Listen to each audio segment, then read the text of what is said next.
What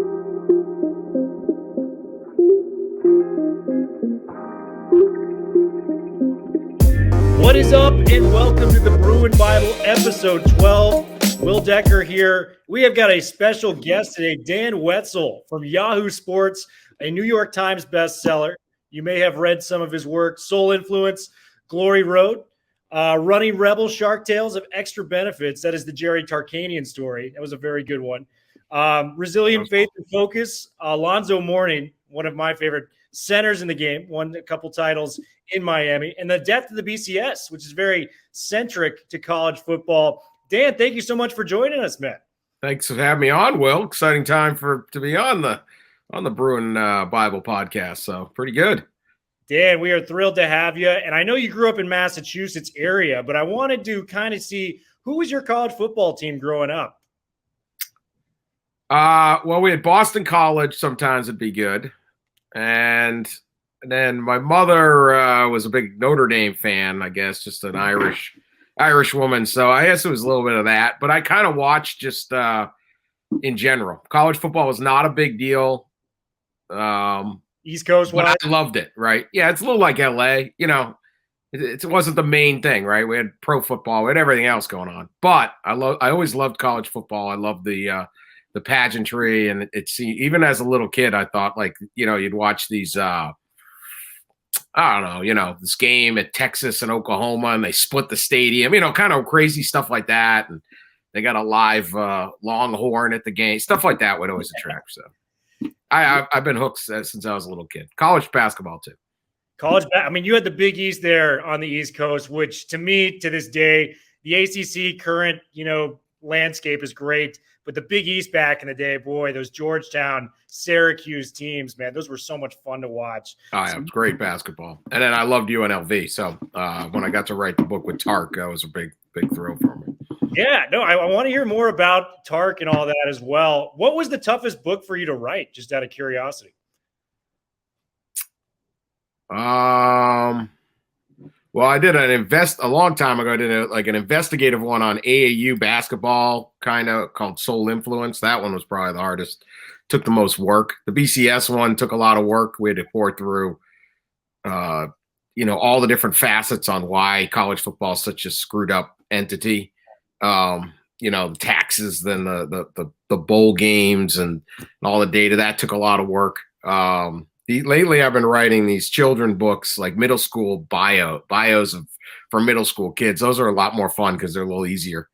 It's you know, we got LeBron and Steph Curry and Tom Brady and Mahomes. Those have been a little more fun to do. But and then working with the coach like Alonzo or Don Haskins at UTEP or Tark, those are just a lot of fun because you're just basically taking their stories and just turning them into stuff. So always fun.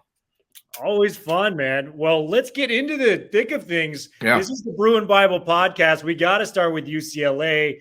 Coming off the biggest win, at least in a decade, I would feel like, for UCLA, beating LSU at home. This is kind of the do-or-die moment for Chip Kelly coming into this season. 3 straight years under 500. Really need to kind of get things going. He had a lot of returning talent. But it really looks like he's putting things together in UCLA for the long run, and things are starting to finally click for him. We have this powerful running back named Zach Charbonnet, who's averaging 13.3 yards a carry right now. He's been special to start the season. All 5 offensive linemen returned from last year. Starting quarterback Dorian Thompson-Robinson, high ceiling guy. This guy was one of the top recruited quarterbacks coming out of high school, and he's kind of starting to put it together. He's got, you know, some high ceiling plays and things like that. Were you able to watch at least the highlights from Saturday night's game? And what do you think about the Bruins so far, Dan? No, I watched a lot of the game, and I was able to watch some of the Fresno game too.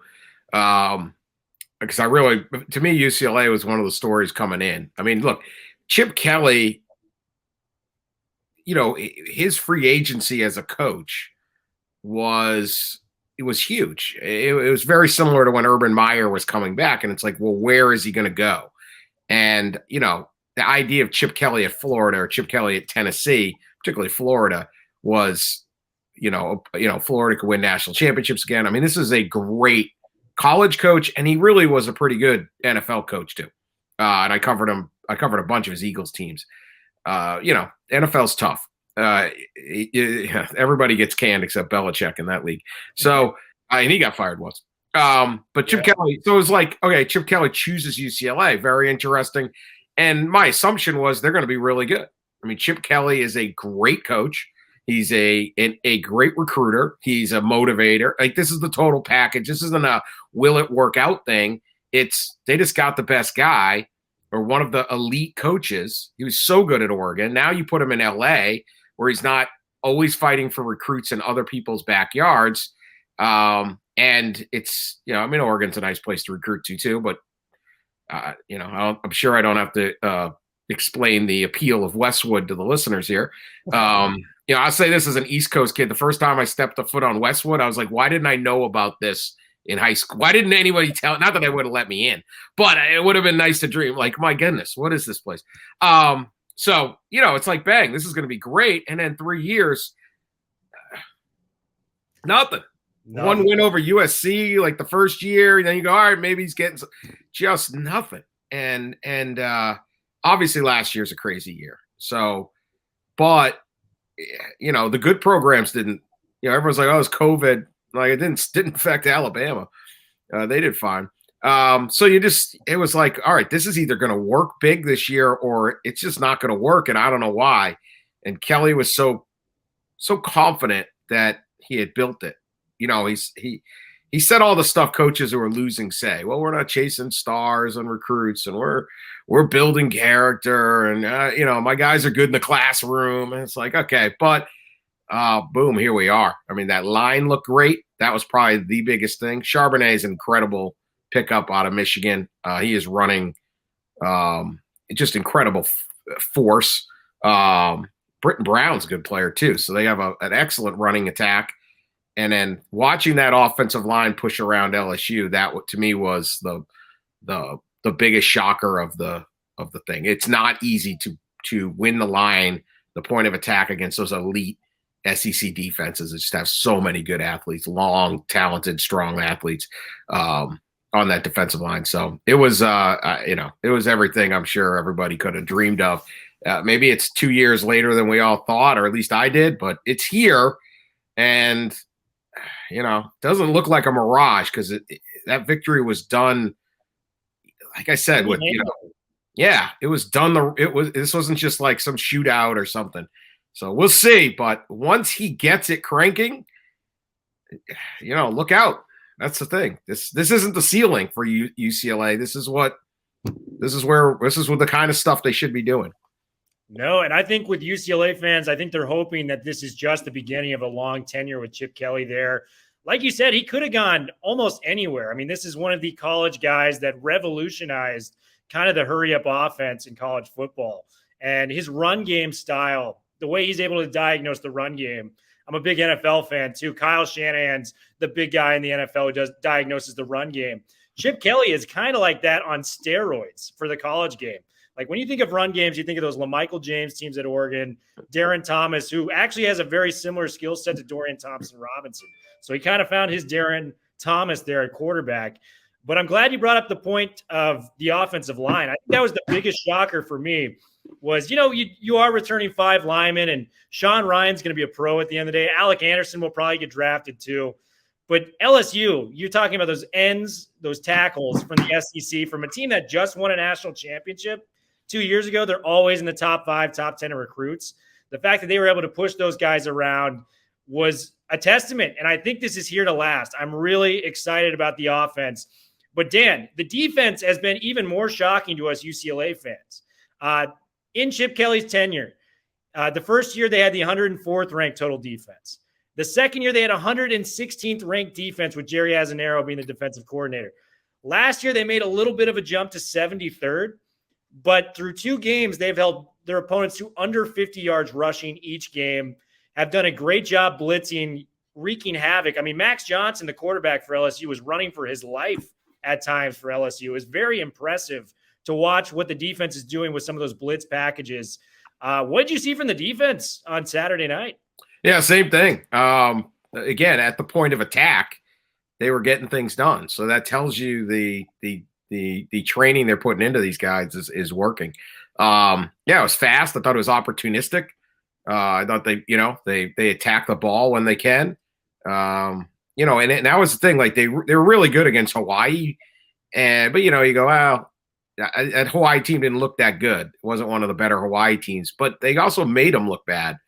I think one of the things I said was, what UCLA did to Hawaii doesn't mean they're a good team, but this is what good teams do to Hawaii. And, so it's you couldn't really take too much from it, but you couldn't take anything away from it. And then you get to this LSU. So, both sides of the ball. And, if they're running it, which was always his forte, they play quick, but you can also dominate a clock that way too, because you can do a lot of different things. So this is exactly what you're hoping for out of Chip Kelly, and here it is. And I was, let me ask you, I assume you're at the game. Like, how good was that experience out there to get that atmosphere, and what that would mean going forward? I mean, you're not going to fill the Rose Bowl every week. It's so big, and it's still Pasadena. This isn't on-campus Michigan Stadium or those kind of traditional places. But that had to have been really one of the big moments of that night, was having that just all those people there, the atmosphere, the California love seemed cool, the lights, the whole thing. What was that all like? The atmosphere was incredible at the Rose Bowl. I was getting videos and texts. I actually was not there, Dan. Okay, sorry. But from everyone that was there, my boss was there, a bunch of people, they're like, I've never seen the Rose Bowl like this in at least 10 to 15 years. That's a non-Rose Bowl game. So to have UCLA in there, the lights are dimming, they're going all around. You mentioned California love. The crowd is getting hyped for that. It was an experience. They really incorporate a lot of things. The new athletic director, Martin Jarman, got up and started, imploring the fans to get on their feet louder. Loudest it's been in a while for a non-USC game. I will say that 1,000% from what I was able to see there. So a lot of great things going on with UCLA. I want to kind of look at the Pac-12 landscape, because I think this could be potentially a little bit more winnable than what we thought about coming in. I don't want to jump the gun or anything, but Oregon really struggled against Fresno State last week. That was a game that they had to kind of pull out in the last couple of minutes of action. UW, who's a threat from the north, they lost to Montana and they put up 7 points. They lost 13-7 there. USC, they won 30-7 handily over San Jose State. I would have liked to have seen maybe a little bit more dominance in that victory. If it wasn't for a pick six late, it was about 23-7, especially when you got a guy like Keaton Slovis and Drake London there at the quarterback and wide receiver position. Obviously a lot can happen, but I think from the Bruins perspective, we're feeling pretty good about our chances if we can stay healthy and keep things moving. Do you think that's a fair statement, Dan, with the rest of the Pac-12? Absolutely, because, I think if you look at the games that you're going to play in the teams in the North, Stanford did not look good at all. They got beat soundly by Kansas State, and they don't have the offensive line that the great David Shaw teams do. And that's always been their thing, is we're going to maul you up front, run the ball, and it's pretty – what Stanford's going to do. They just do it better. If you can't win the point of attack and you're just a running team like Stanford, you're done. I mean, there's no gimmicks to this thing that you can kind of – and getting better at blocking is not something that just happens like week to week. You might get a quarterback to improve a lot over a season, but if you can block Kansas State – so that's a road game. And then the other road game, as you mentioned, is Washington. They look horrible. I mean, they scored their first series against Montana. They go 10 straight series without anything. We'll see what happens against Michigan, which has a pretty good defense, and I don't think that game's going to go very well. But if you can get, you have your crossover games, and those are two of your road games. You get Oregon at home. That's that opens up nicely on the schedule. Obviously, the North doesn't look too great. We'll see about Arizona State. They played a weak opponent. They could be pretty good. I think Fresno's a good football team. They are. So we'll, that game, having a week off is a good thing for UCLA, because I imagine they, there's a hangover effect. I imagine after such a huge win, and Fresno's a pretty decent team. But yeah, I think it's pretty wide open. USC, we'll see. Obviously, got the huge Oregon game. You're at Utah, but there's no reason not to say right now that UCLA is the favorite in the Pac-12 South, at least. We'll see what Oregon does. I guess I would still give them the nod for the conference, but very, very possible that game against USC, on November 20th is just a monster. And I do want to get to USC in a second because I'm interested in your thoughts on Clay Helton and kind of where he's headed with that program. But you look at some of the other teams, Arizona State, you mentioned, they're going to be tough. Herm Edwards has coached that team up so much. The typical Arizona State teams, would make dumb penalties and kind of blow it late. A lot of talent, just not well coached. They don't commit stupid penalties. They're very smart. They run the ball soundly. Jaden Daniels against Dorian Thompson-Robinson, that's going to be a fun matchup at the quarterback position, I believe in week 5 for UCLA. And another team that I'm always worried about, at least before USC, Kyle Whittingham is one of the most underrated coaches at Utah year in and year out. That guy always gets his teams up to play. They're always 8 or 9 wins, always a tough win. So Utah would be another team I'm really, sweating when it comes to that. But USC, give me your thoughts on Helton. And this is kind of a make or break year for him too. If he does lose a couple games here early, the pressure is going to be on for Clay Helton to be out as the head coach in South Central. Yeah, and look, it doesn't help Clay Helton if UCLA has this big year. But I'll tell you what, they tend to be. Clay Helton's always on the hot seat, so he's pretty comfortable there. He's not really worried about it. They're going to have. How good are they? They're probably good enough that he goes along. I'm looking at their schedule. They got Stanford at Washington State, Oregon State at Colorado, the next 4 weeks. There's no reason they don't win all those games. Now, if he starts dropping those games, then that's it. So he's going to be precarious. We'll see what that team develops into. It's still SC. They got a lot of great players. They've got the talent to win a lot of games.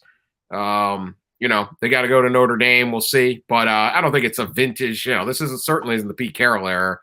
And, how long are they happy with that? I don't know. We'll see. But he's a good coach. He hasn't shown himself to be a great coach. And USC usually has great coaches.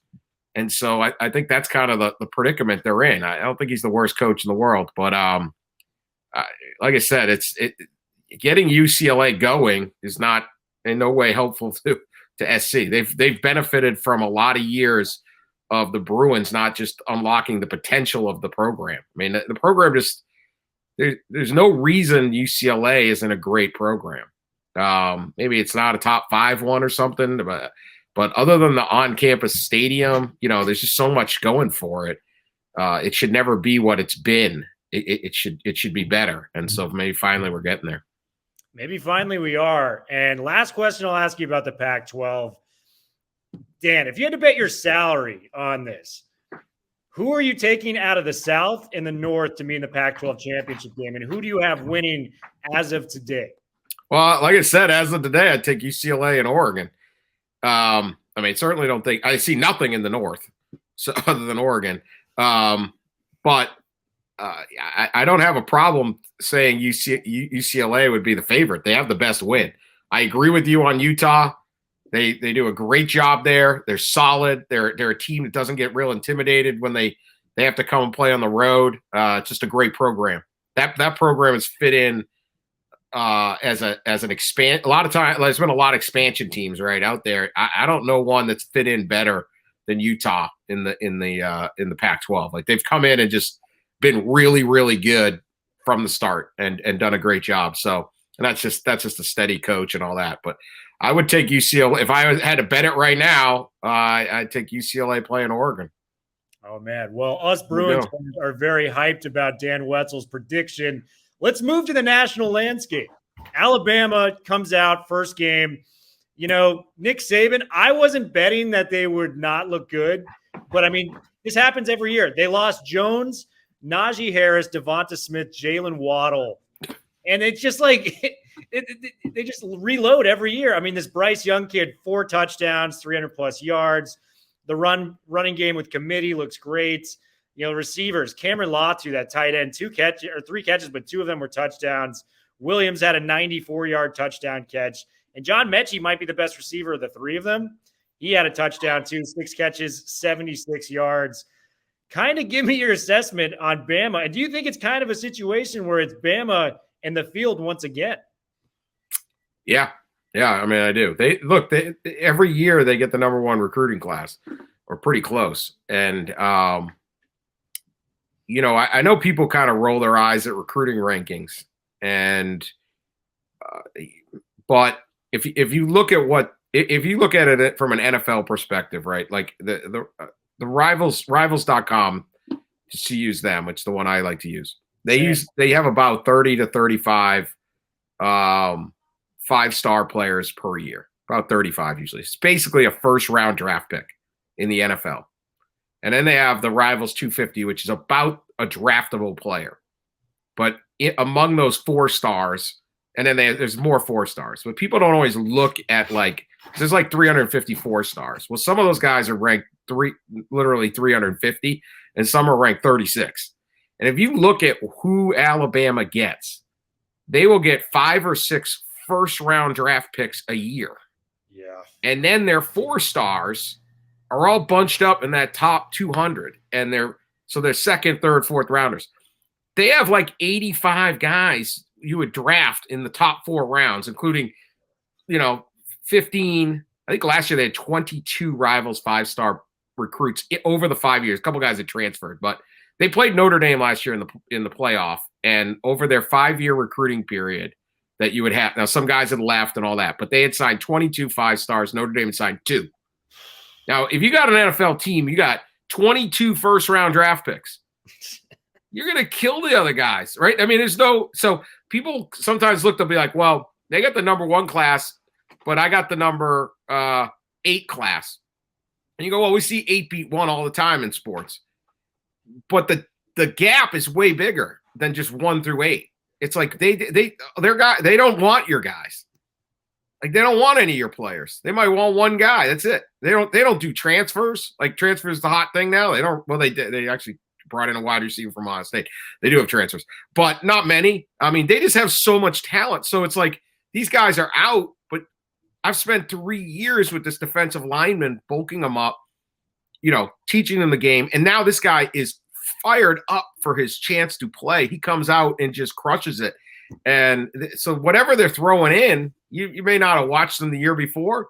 These kids are incredible players. They would have started anywhere else. And then you have just that, SC had it going for a while like that, where you knew, like, if I come here and do what Pete Carroll says, I'll make the NFL. Yeah. Right. And when you have that, not only do you attract the kids that are willing to put in all that work, but there's no wavering. There's no like, well, I don't know if coach knows what he's thinking. It's like, whatever you want, Coach Saban, I'll do it, and boom, right? And now that they have quarterbacks, and that was, they didn't have quarterbacks for a long time. They had AJ McCarron. Now that, Mac Jones, they got these guys are big time quarterbacks. Bryce Young's going to be the 4th straight, NFL quarterback come out of there. And I mean, they got 3 guys starting Sunday. Now, Hurts, and we'll see what Tua can do, but they just have so much talent and so many good coaches. And then here's the other thing. They lose Steve Sarkisian as their offense coordinator. They bring in Bill O'Brien. I mean, the guy, he's an excellent NFL coach, bad general manager, but he didn't make any, can't trade DeAndre Hopkins now. But as a coach, this is your offensive coordinator. And so it's just, it's too much. Can Georgia beat them? I don't know. I don't know if they got the explosiveness. Can Ohio State beat them? They got the athletes on offense, but do they have the, you just look at it and go, I don't know. I mean, they crushed everybody last year. Again, like Notre Dame is a really, really good program. Yeah. Right? They got a really good coach. They got a lot of really good players, and they can't stay on the field with them. So, like, what? So don't worry about who's coming back, how many starters you got coming back. The only reason they don't have their starters coming back is because your guys aren't good enough to go to – your guys are all – like, we got all these starters back because they couldn't go to the NFL because all the Alabama guys took the jobs. So it's amazing right now. There's not much you can do until Saban retires. So start paying for that, praying for that if you want him to lose. But it's an amazing situation. It's insane. And I think you made a lot of great points there. It's one thing to get the talent level like that, where they're just dominant in talent level, and you will be a very good program with that. But the coach, like the way Saban is able to get these kids to their ceilings almost every time is just, he's such a good coach. It's almost boring now. Like his dominance he's the greatest college football coach ever. I feel very comfortable saying that, Yeah. And it's just year after year, he loses. I mean, he lost his top runner, top 2 receivers, quarterback. I can't name probably another program outside of maybe Clemson or Ohio State that can compete at a high level the next year after losing those guys on offense. And like you said with the recruits, it's like they can lose some of these starters they have, but they'll just plug in another 4 or 5-star guy that's got a high ceiling. Like you said, may have not been able to beat out an upperclassman that was on his way to being a top 3-round draft pick. But this kid's going to be going to the NFL too. So it's an embarrassment of riches for Alabama. And you get the kids with the right mentality. Yeah. Right. Like that's the thing. Like you don't go to Alabama if you're soft. Like you don't go to Alabama if you aren't ready to work. You know what you're getting there. And that's a big part of it too. So there's a mindset of Alabama. Like, all right, I am not scared of competition. I mean, if you want to play, the worst place to go is Alabama. Totally. Mac Jones is looks terrific. He guy played 1 season. You had to sit. You have to sit. Everybody sits at Alabama. If you want it easy, if you want, like Tuscaloosa is a great place to be a college football player, but it isn't LA, it isn't Miami, it isn't, I don't know, whatever. You want it, you're going to go there and work. You're going to compete. There's going to be a guy coming younger than you. There's going to you're a running back. Great. We're going to get 2 more next year, just as good as you. So whoever survives. And so when you get those kids with that mentality, now you're just rolling. And I want to take it to the top 3 other teams I think that have a sliver of a chance to beat them. Granted, I would take Alabama today, but a lot can happen. Who knows? Georgia was the team that stood out to me in week number 1 that might have a chance, and it was definitely not from the offensive side of the football. They put up technically 3 points on offense because the touchdown they got was a pick 6 off DJ Ugalele, I believe his name is pronounced. That's a tough one to pronounce, my man.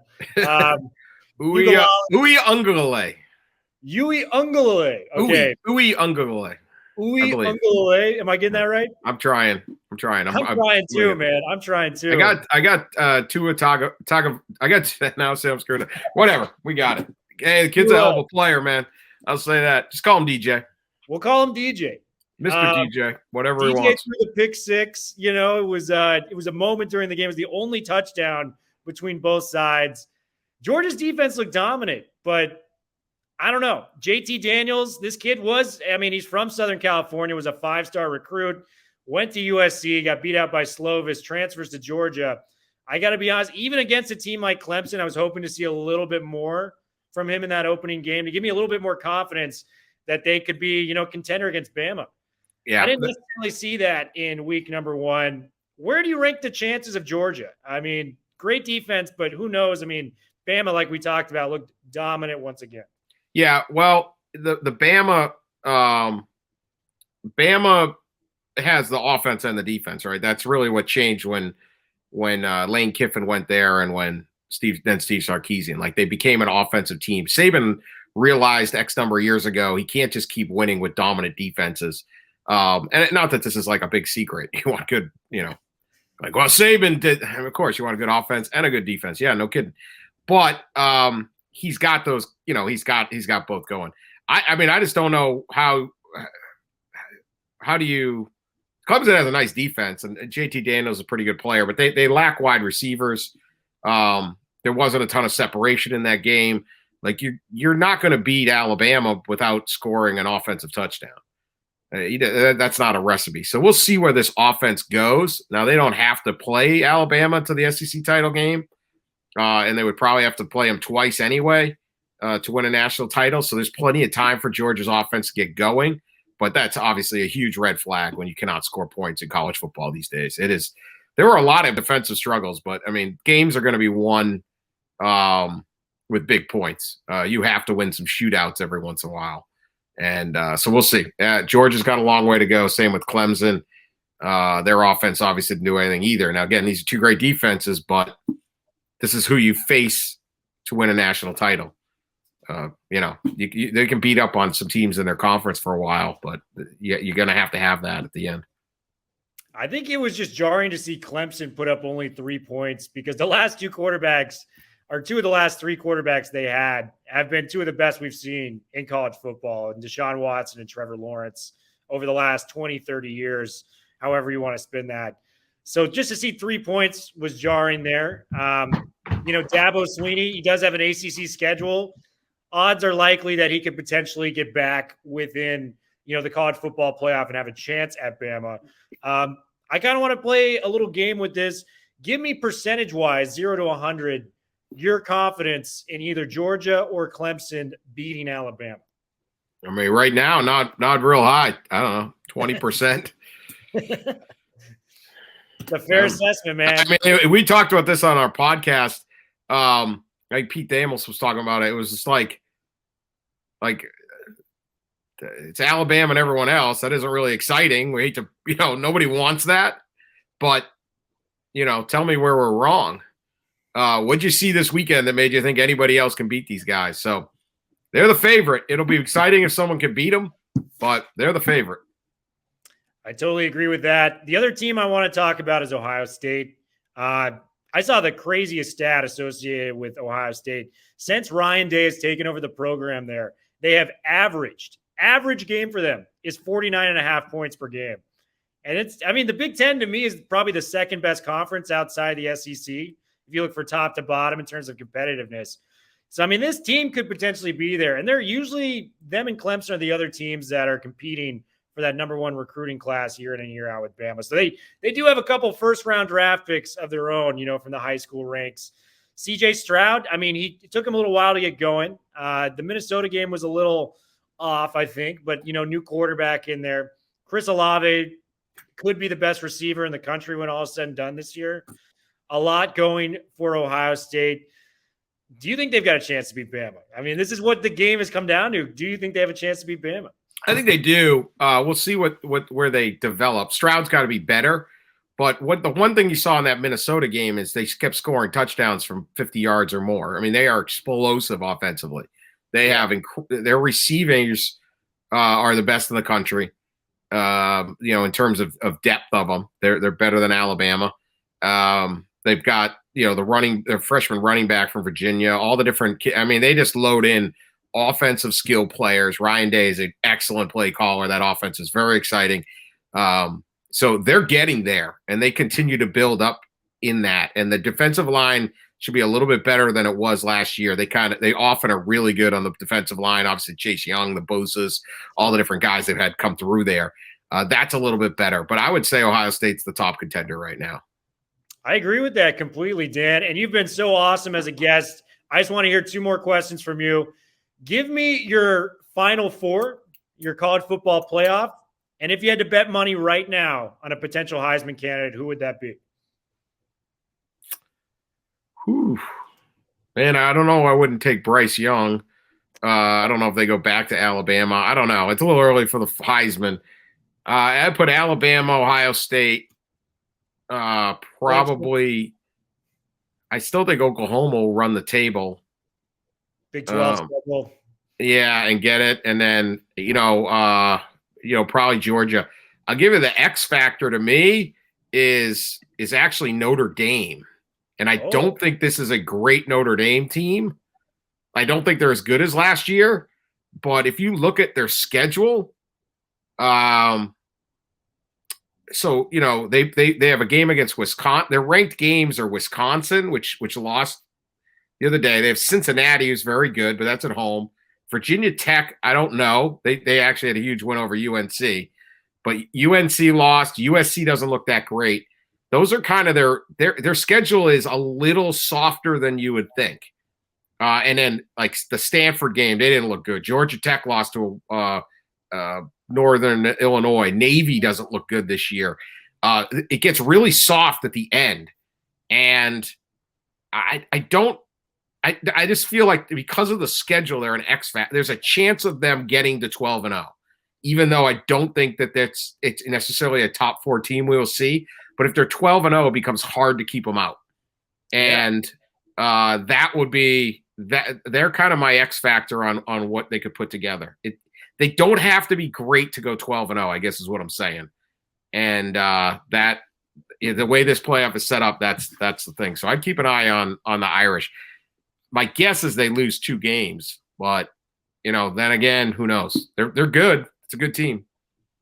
Hey man, let's hope Brian Kelly doesn't execute his players before they get out on the field next week. Probably not. Dan, good motivator, though. Good motivator. Great motivator. I mean, always the threat. Yeah. I mean, that's a very, very big motivator on the college football field. Dan, this was so much fun, man. Thank you so much for coming on. Bruin Bible.